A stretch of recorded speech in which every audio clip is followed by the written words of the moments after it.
On our earth, before writing was invented, before the printing press was invented, poetry flourished. That's why we know that poetry is like bread. It should be shared by all, by scholars and by peasants, by all our vast, incredible, extraordinary family of humanity. That was Pablo Neruda. I'm Bob Holman, and this is the Poetry is Bread podcast, where poetry challenges us, makes us think, and, with imagination and courage, changes the world. Today, we meet two poets whose work brings to light a place that on many maps has no name, a place where poetry flourishes. Join us in conversation with Palestinian poets Naomi Shihab Nye and Mosab Abu Toha, and taste poetry is bread. Mosab Abu Toha is a Palestinian poet, short story writer, and essayist from Gaza. He's the author of the recent and astonishing Things You May Find Hidden in My Ear, Poems from Gaza, published by City Lights, which was shortlisted for the 2022 Palestine Book Awards, a book that sees the war zone that is Palestinian daily life with eyes that insist on seeing and poetry that is simple truth. He's the founder of the Edward Syed Library, the only English language library in Palestine. And having studied with Syed at Columbia University, all I can say is I think this is one of the few honors that Edward Syed would have appreciated. Mosab has 3 children and lives with his wife in Gaza, and recently spent several years, that was a year and a half, has been edited, mainly at Harvard and Syracuse University when he was in the U.S. Naomi Shihab Nye is the greatest. No one carries the spirit of poetry better than she does. No other poet lives poetry in its fullness. No one else wears poetry like she does, always in fashion. Palestinian by birth, I was lucky enough to meet her father when we were filming the United States of Poetry at her ancestral home in San Antonio. And all I can say is Palestinian American life is under the grace of the Shihab Nye family here in the U.S. Author of 20 or so books, I often read her to my grandchildren. After all, she won the Neustadt Award for Children's Literature and has been our Young People's Poets Laureate. You know, you'll never know where you run into Naomi. Last time I saw her, I was riding a bike on Bleecker Street around the corner from the Bowery Poetry Club, and there she was, because Naomi Shihab Nye is a wandering poet, and I'd follow her anywhere. Welcome, Mosab, and welcome, Naomi. Bob, that's such a sweet introduction. Thank you from me here in San Antonio, Texas.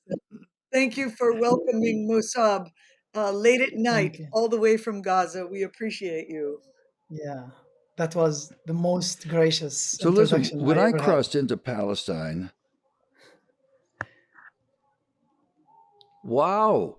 Okay, well, I think we should just end this thing right now. What do you say, Yes, Ram? I agree with you, Mosab. Okay, bye. I gotta have some poetry here. Come on, folks. Here's how I'm going to ramp into this thing. When I crossed into Palestine, it felt like I was entering a prison. Armed guards, iron gates, checkpoints. Yet life there felt vibrant, and the people I met were not resigned to the conflict that was all around, but were certainly aware of it, while the whole place was pulsing with life. Moab, your writing takes us to the street level of life in Palestine, an extraordinary feat. How are you these days? Well, I'm doing fine in terms of my healthy status, but I feel imprisoned inside Gaza. I'm unable to leave to attend my visa interview, and maybe this is one of the themes that we can touch on. Um, and I mean, we don't have an airport in Gaza. We don't have a seaport. So I feel I'm in a great and very big cage, um, whose key is thrown into the sea, and this sea I cannot swim or dive in when I want. But I'm doing fine. My children are fine. My wife is fine. Yeah, and we are just spending our time between two wars every couple of years. Between two worlds. Absolutely. Why don't you give us a little bit more background on, you were at Syracuse University studying, right, when the Yeah, COVID hit. Have I got that right? yeah, true. And then you came back to you came back to Gaza. Why was that? And what happened after you got back? Well, I went back because all my courses were online, and the second semester, uh, I mean, around the beginning of the second semester last year, I came back to Gaza to be with my family because we had a child who was born in America, and my parents and my wife's parents wanted to see the child. So I came back to spend the second semester while I am learning distantly. But just 100 days after my return, I returned in February 2021. Just 100 days or 102 days after my return to Gaza, Israel launched another uh, series of attacks against civilians in Gaza. I mean, it was a very horrible, I mean, several days, 11 days, the lives of many children were taken. Israel used, I think, a new kind of bombs. I mean, even before the the bomb fell, you could hear the sound. You could hear the sound of the warplane hovering over you before it dropped its bombs. And you know what? I mean, it was something like an earthquake. I cannot forget till this day the scene of a grown up man. Uh, I mean, his hands were just shattering, and because he couldn't protect his children around him. I mean, in the time of war, you want to show that you are strong because your children are in front of you. But but all around me, all the people who were hiding in my place, I mean, they were just, I mean, terrified. You could see death on their faces. I mean, that was a horrible experience, and I hope that it will not happen again. And, I mean, this was not the first kind of war my children experienced, but it was for the first one for my little child who has now an American passport. So, what happened that you couldn't return to Syracuse? Well, simply because I had to renew my I visa, understand you had and visa problems. yeah, yeah. I had to renew my visa to re-enter the United States, but because simply I am from Gaza and there is no American embassy in Gaza, the only one that we have to go to is in Jerusalem. And in order to go to Jerusalem, you have to apply for a permit to enter Jerusalem because it's under the Israeli control. So I applied a few times, and the Israelis didn't allow me to go to Jerusalem. That's the simplest um, reason. I just couldn't go to the American embassy, which is about 70 or 50 miles away from Gaza. So, unable to cross the border, you couldn't Yeah, get a visa, and then you couldn't yeah, come back to school, come back to the yeah, United States, and yeah, you've been there ever since. yeah. Right. I mean The stories that you tell, believe me, yeah. the stories you tell, Mosab, are poems in themselves.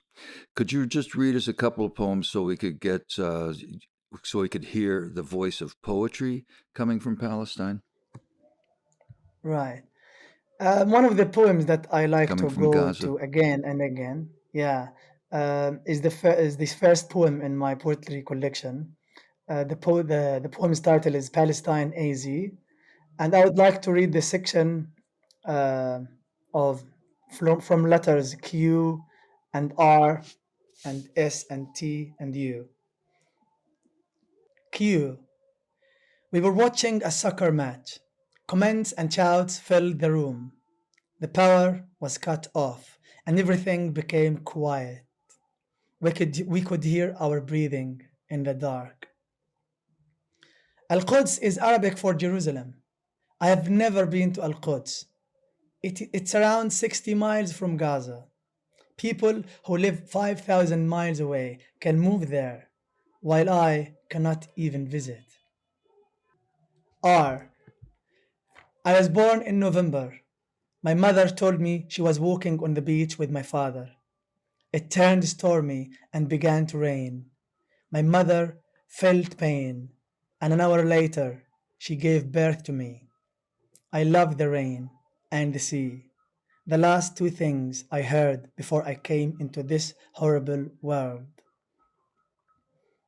S. I like to go to the beach and watch the sun as it sinks into the sea.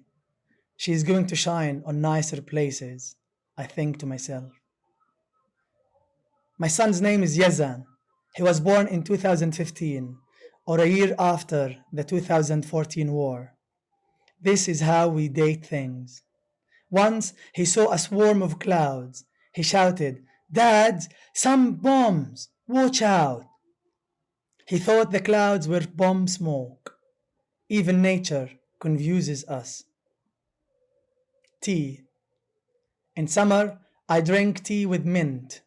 In winter, I add dried sage. And when who visits, even if it's a neighbor knocking at the door to ask how we are, or what the date is, I offer some tea. Offering tea is like saying marhaba. They once said Palestine will be free tomorrow. When is tomorrow? What is freedom? How long does it last? Okay, that's the first reading. Yes. And may I say that when I hear Mosab's poems or when I read them, I hear in their eloquence and their dignity the voices of the generations. I hear my grandmother, who was made a refugee in 1948. I hear my father, who immigrated to the United States. I hear, the generations of Mosab's parents and him and now his children, all these layers of human beings experiencing such insult, such sorrow. For what reason? With just as much human possibility and right to live and enjoy as any of us might dream of in any country. And it just is so stunning to me that Mosab is able to write poems of daily life that also echo this chant of the generations. To me, he is the quintessential Palestinian voice that, as I say in my note on his book, I feel I was always waiting for all through my life. And I too was privileged to know Dr. Edward Syed, and I feel that he would be profoundly moved by the ways that Mosab chooses to make life come alive. Beautifully said, Naomi. We of course have had essays in history books. We've had Syed, we've had Mohammed Darwish, that have also given us these words. But something about Mosab's work and his vision and the simplicity of the truth that he's telling, the way that his child is seeing the seeing the bomb smoke in the clouds, is cutting through and allows us to hear anew the situation in Palestine. And if change is to come, it's going to come through listening to Mosab's poetry. Yes. Mosab, do you have another poem that you can read for us? Yeah, I would like to read another poem, the title of which is Us and Them. Us and Them.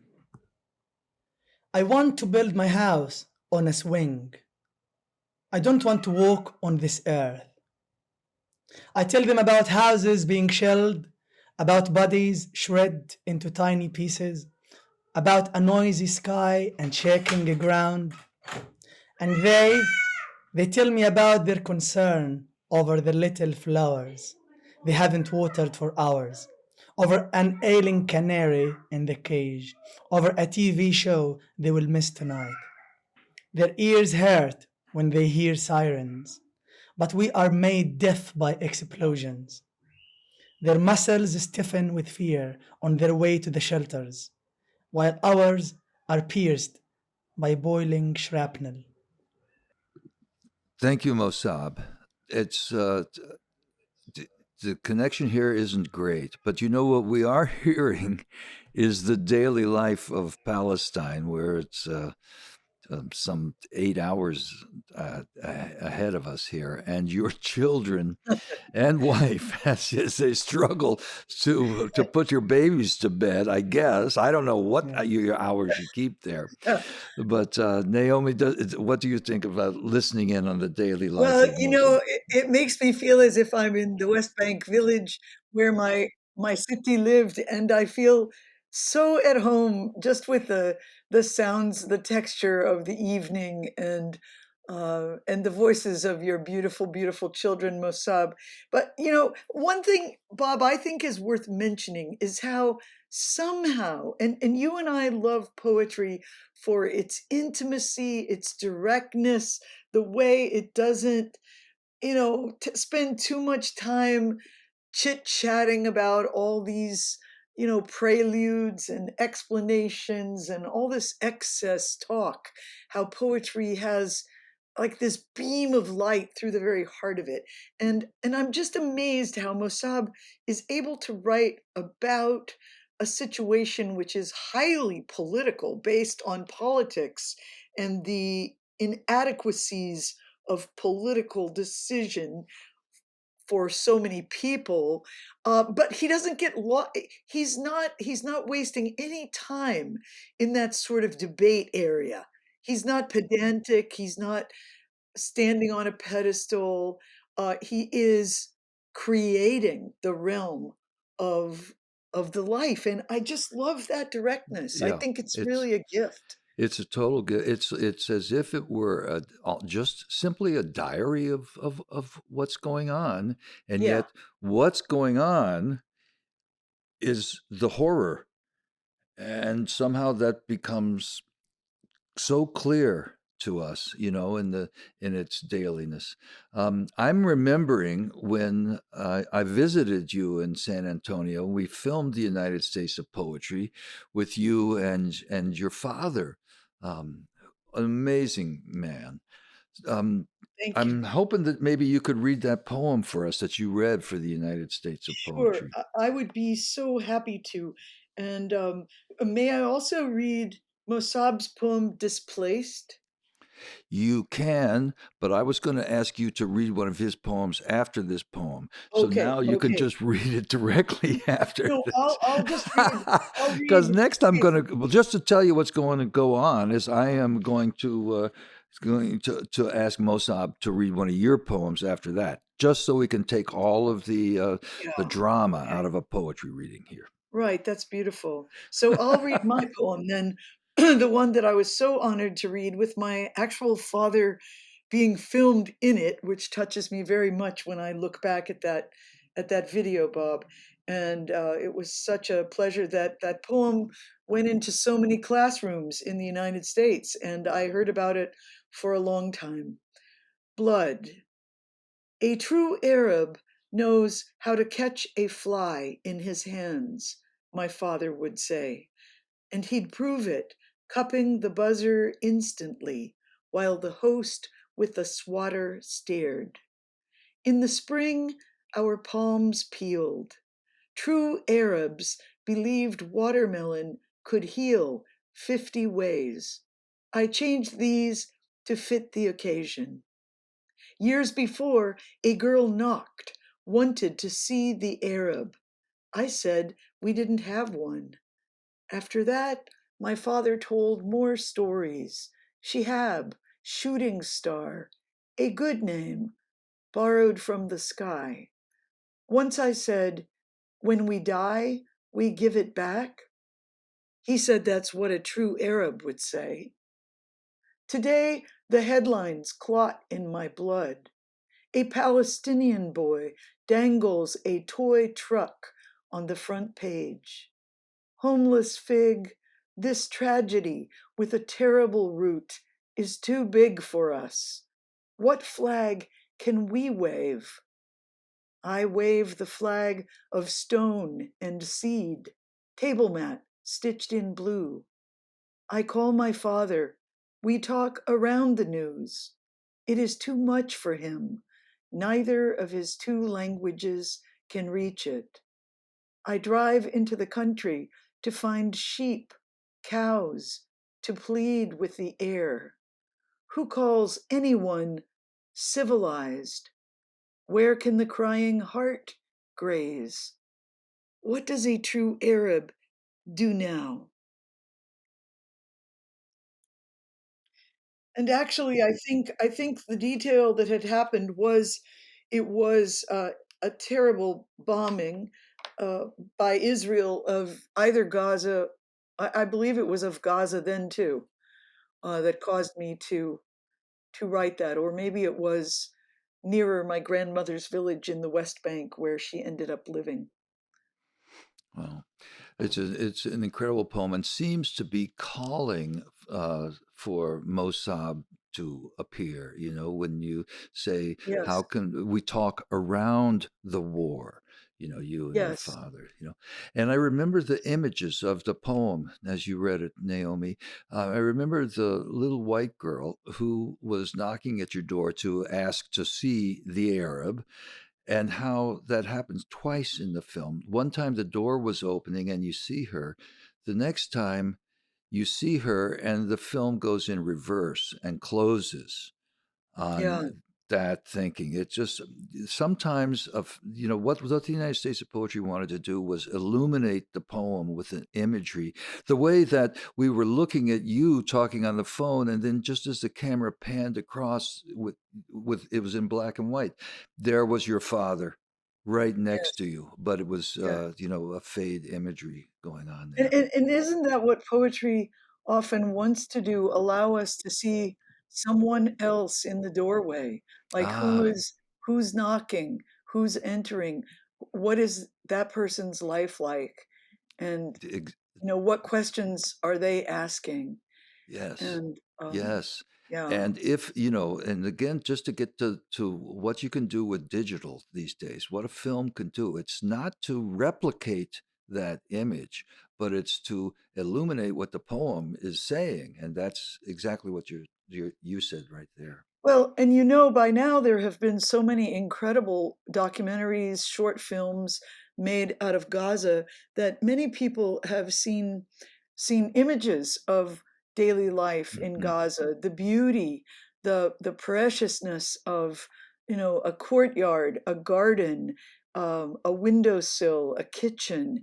If more people can see it and can read about it and feel it as through Mosab's work, maybe they would be more likely to stand up for it and say, hey, wait, I don't want my tax dollars doing this to millions of people. Crazy. Yeah.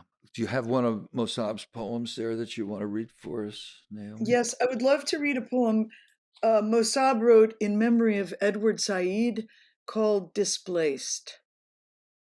And this too, to me, speaks of for all the generations. I am neither in nor out. I am in between. I am not part of anything. I am a shadow of something.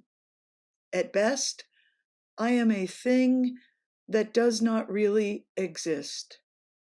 I am weightless, a speck of time in Gaza, but I will remain where I am.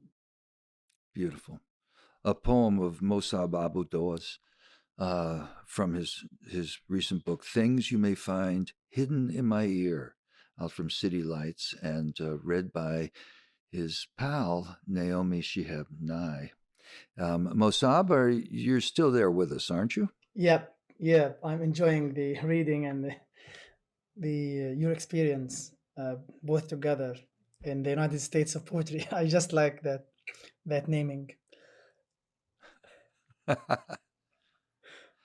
Well, Mosab, do you have a poem of Naomi's there that you'd like Yep. Yeah. to turn about as fair play? Yeah. I mean, thank you, Naomi, for reading the poem the way you did. I just like it very much. I like hearing you reading it. Thank you. Um, I would Mm, like to read a poem by it's my Naomi. great It's a honor. very, yeah, it's a very short poem by Naomi, and it's one of my favorite poems.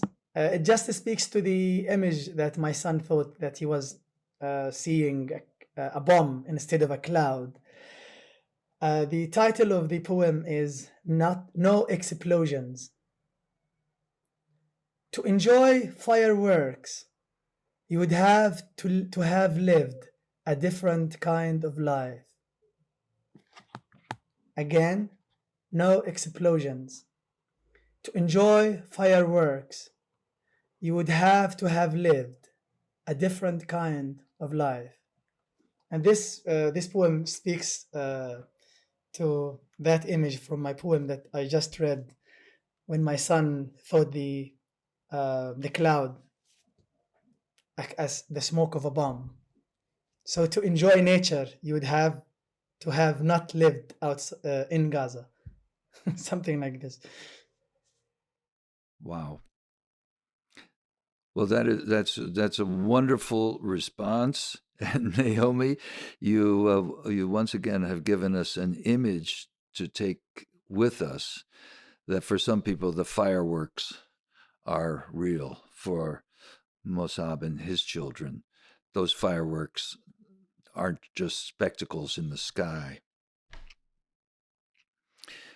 Um, Moab, I want to quote something from your new book, or it's in that incredible interview you did with Amiel Alcalay. Um, you say, "When I think of poetry, I don't think of Arabic poetry or English poetry or Spanish poetry. No, I think of poetry as an idea, not as a rigid form that I need to follow. The word for poetry in Arabic, shair, doesn't refer to a particular form. It only has to do with feeling." Now, both you and Naomi seem to know that feeling. You're able to transmit that feeling. You can cause that feeling, and we can feel that you are feeling that feeling. Could you guys talk about this? What in poetry allows us to see these feelings? Mm. Well, I'd love to hear Mosab first. Well, I think poetry helps me not only uh, maybe document things that I feel at the moment, but sometimes when I go deep and deep in my thinking, and when I set my pen to my paper, I just discover at the end of writing that I'm uncovering some hideous images that sometimes pop up in my dreams. So it's not only about what I see, but sometimes what's there in my subconscious that I'm unable to reach in the real world. So I'm feeling behind the real feeling. So it helps me understand myself as a human being. And the other part of poetry is not just about writing about myself or my family, but it's necessary for me to imagine the life or death of other people around me. So, for example, in one of my poems titled Shrapnel Looking for Laughter, I try to imagine what happened to a young family, the father and mother and their four children, who were killed under the rubble of their house, just a few kilometers away from my house. So I was thinking that the shrapnel not only killed their bodies, but the shrapnel was running after the laughter before the bombing took place. It killed the pronouns in their school books. It killed the personas in the poetry books on their bookshelves. So it gives me more space to imagine and feel not only my life, to feel about my life, but also the lives of others. Could you read that poem for us, please, Mosab? Yeah, that poem is titled Shrapnel Looking for Laughter. It's on page 57. Shrapnel looking for laughter. The house has been bombed, everything dead. The kids, the parents, the toys, the actors on TV, characters in novels, personas in poetry collections, the I, the he, and the she, no pronouns left, not even for the kids when they learn parts of speech next year. Shrapnel flies in the dark, looks for the family's peals of laughter hiding behind piles of disfigured walls and bleeding picture frames. The radio no longer speaks. Its batteries have burned. The antenna is broken. Even the broadcaster felt the pain when the radio was hit. Even we, hearing the bomb as it fell, threw ourselves to the ground, each of us counting the others around them. We are safe, but our hearts still ache. Wow, that is. There's no words. Naomi, you've been listening here. What's Yeah, so? I'm thinking of a line of Mosab's where he talks about the living room was no longer living. He carries kind of a joyous curiosity about the way he describes even things that are so grim. You know, I never feel a whine in his poems, and you and I know that a lot of people like to whine and complain about things, and um, I just feel that there is something so pure about, you know, wanting to be alive, to experience, to have no curtain between, you know, the joy that a human takes in something as simple as living in a living room without a lot of fear when you're at home. But if you're in Gaza, it's a different story. And I feel that he has an ability to try to see behind things, an impulse. Like when he talks about a clock, an old clock, I want to see what's behind its face, he says. The clock doesn't get old. The numbers never change. Only I do. There's this hunger for what is enduring, for what lives on, lives through disaster. It's as if, you know, that clear spring water. I think of his poetry as like you're drinking from the real stream of life. Human beings wanting to enjoy their lives, precious every one. And you mentioned Bob, our mutual friend, and definitely a friend of Mosab's book, who helped connect him to City Lights books, Amiel Alcalay. And we both respect so deeply all the work that Amiel has done with translation and with connecting cultures and, you know, giving us all a wider horizon of friends. And so he really does a beautiful interview with Mosab at the end of the book. And I just hope this book finds so Buy the many book. friends. Yeah, you got to have Buy this the book. book. Buy the book. Things you may find hidden in my ear. Mosab Abu Toa, City Lights. Naomi, you're so brilliant speaking poems about the poetry, about Mosab's clarity, about having a drink from a spring that's a pure spring where you're not going to get dysentery from it. Could you read us one of your own poems, which to me are always political, and yet I would not say that there is any necessarily any politics in your poems. Well, Something that that's fills that bill. sure. I'll read one that came you had mentioned, how we've all been writing through the COVID years, which we're still in.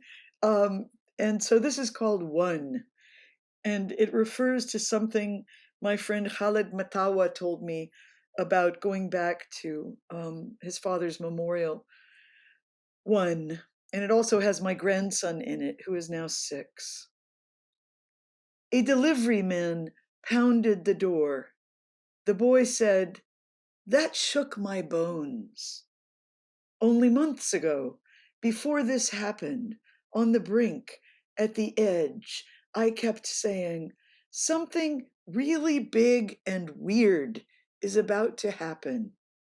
No one responded, or would say, "Isn't this weird enough already?" At his father's funeral in Libya, everyone told Khaled, "Ay Zena Wahad, our grief is one." Under the differences, beyond the many years we did not speak together, Wahad, when the sun sinks low, we will both be watching it, perplexed. I told our boy I had a bad dream. He said, "Have a new one." I think Well, I poetry. think we all need to wake up to a new dream Oh, we do, now. don't we? I Yeah, think, we cherish the voices of children because they go right to the spring and they yeah. don't mess around in too much explanation or the shallows of boring talk. They go straight to the heart. And I think because we've all had so much isolation in COVID times too, we came to appreciate, every little detail, quotes from kids and Yeah. You know yeah, what you do? everything. It's very courageous the way you sling your language around in that poem, Naomi. I don't know that, if anybody handed in an assignment of writing a poem and they said something really big and weird, I think that it would come, hey, can't you be more specific than that? And the point is that when talking about the way the world is now, the problems simply are big and weird. There's no need to get into any more detail. That says it all. And for you just to that to me is courage in a poem, is to Oh, say thanks. something that's big and weird. Yeah, Right at it. Get right at it. yeah, thanks. you know so Moab, you're there, and we're talking about politics and the moment there. You reference so many wars and airstrikes and acts of violence in your writing. It's as if you tell time by when the buildings were destroyed. And the friends that you lost, you reference Amar and Ezat so often. It's like they live in your poems. They're everywhere, and they're on the streets, which is how could you read that poem Palestinian Streets for us? Do you have it there? Okay, Palestinian streets. My city's streets are nameless. If a Palestinian gets killed by a sniper or a drone, we name the street after them. Children learn their numbers best when they can count how many homes or schools were destroyed, how many mothers and fathers were wounded or thrown into jail. Grown ups in Palestine only use their IDs so as not to forget who they are. There it is. To There it name is. the streets after the people who have died on them, to learn your numbers by counting the buildings that have been destroyed. How about another poem for us, Mosab? I would like to read, I would like to return to the first poem in my collection, Palestine AZ. Um, I think I will read section P. You just mentioned my friend Izzat, one of the close friends who I lost in 2014 war. So P, a poem is not just words placed on a line. It's a cloth Mahmoud Darwish wanted to build his home, his exile, from all the words in the world. I weave my poems with my veins. I want to build a poem like a solid home, but hopefully not with my bones. On July 23, 2014, on July 23rd, 2014, a friend called and said, Izzat was killed. I asked, which Izzat? Izzat, your friend. My phone slipped from my hand. I began to run, not knowing where. You're not going to read the last part of P for us?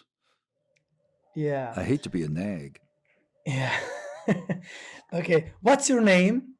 Mosab. Where are you from? Palestine. What's your mother tongue? Arabic, but she is sick. What the color of your skin? There is not enough light to help me see. Listen, these ABCs definitely are ABCs for all of us to learn.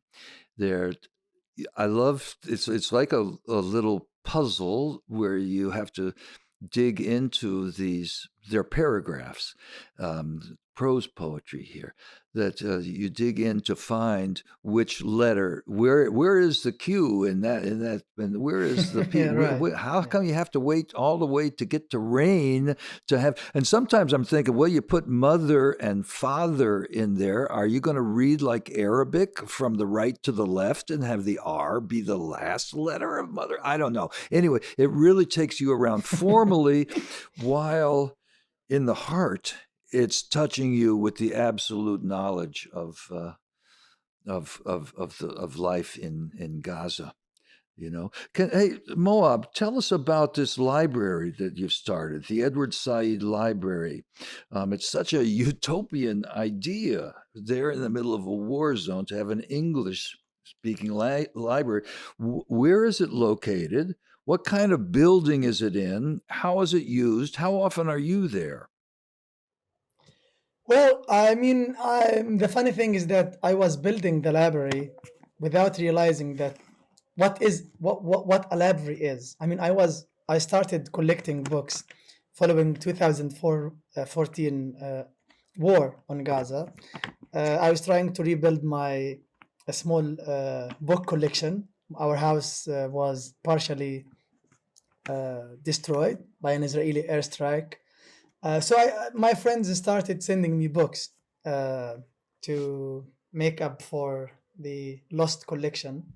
And over time, I collected around 400 books in my small house. And it occurred to me and I asked myself, why not asking for more books and then ask fundraising, going on a fundraiser to rent a place and build something like a small library. And it happened that I collected over 600 books and around $15,000. I rented a small place with the help of a friend here in Gaza. I mean, maybe you will get surprised if I say that now we have two branches of this library, one in the north of Gaza where I live, and another branch in Gaza City, where I dare say hundreds of children visit the library every week. The library not only offers books to the kids and adults, but also it organizes some kind of cultural activities, something like book club, writing clubs. We give courses for free to the children. So now we are giving an art course. We teach children to draw with pencils. We have around 15 children learning how to draw with a pencil. And after that, we are aiming to move to a bigger audience. So it's improving, it's developing itself over time. I mean, despite the COVID-19 crisis all over the world, despite the shortage the shortage in funding, but we are managing. We are trying to reach out to the local community and invite them to use the library, whether it's activities or it's books. Thank you, Naomi. Thank you, Mosab. Thank both of you for a wonderful podcast. For us to conclude here, I don't know any better way than to have each of you read a poem for us. It could be something that you've written out, just something that you feel in the moment here. Poetry in the moment. Mosab, would you like to read first? Okay, I would like to read a poem titled "What is Home?" Um, what is home? It is the shade of trees on my way to school before they were uprooted. It is my grandparents' black and white wedding photo before the walls crumbled. It is my uncle's prayer rug where dozens of ants slept on wintry nights before it was looted and put in a museum. It is the oven my mother used to bake bread and roasted chicken before a bomb reduced our house to ashes. It is the cafe where I watched football matches and played. My child stops me. Can a four-letter word hold all of these? Thank you. Thank you very much, Mosab. Naomi, Thank you, Mosab. I read my poem for you, Mosab, who give us a window into Gaza, and for you, Bob, who have given us a window into poetry for so many years. It's called Window, and it also has a four-letter word that it's around. Hope makes itself every day, springs up from the tiniest places. No one gives it to us. We just notice it, quiet in the small moment. The 2-year-old kissing the window, he said, because someone he loved was out there. beautiful, beautiful from both of you, from home to hope, and the Mosab. I will never again say the name of this podcast without thinking of the oven that your mother used to bake bread before it was bombed. Because poetry is bread. And to have the voice of poetry, the voice of Palestine, speak to us today has been a great privilege. So for Naomi Shihab Nye and Mosab Abu Toha, please take our great love with you in the one world that you live in and the very different worlds that you live in. I'm Bob Holman, and thank you for listening to Poetry is Bread. Subscribe to our podcast to get notifications of new episodes, or check us out at BoweryPoetry.com. The podcast is co-produced by Ram Devanini and Flavia Roja with Rataplax. The podcast series is funded by the Citizen Diplomacy Action Fund, which is sponsored by the U.S. Department of State with fundings provided by the U.S. government and implemented by Global Ties U.S. in partnership with the Office of Alumni Affairs and the Bureau of Educational and Cultural Affairs. Additional support from New York State Council on the Arts, Governor of New York State Kathy Hochul, and the New York State Legislature. See ya.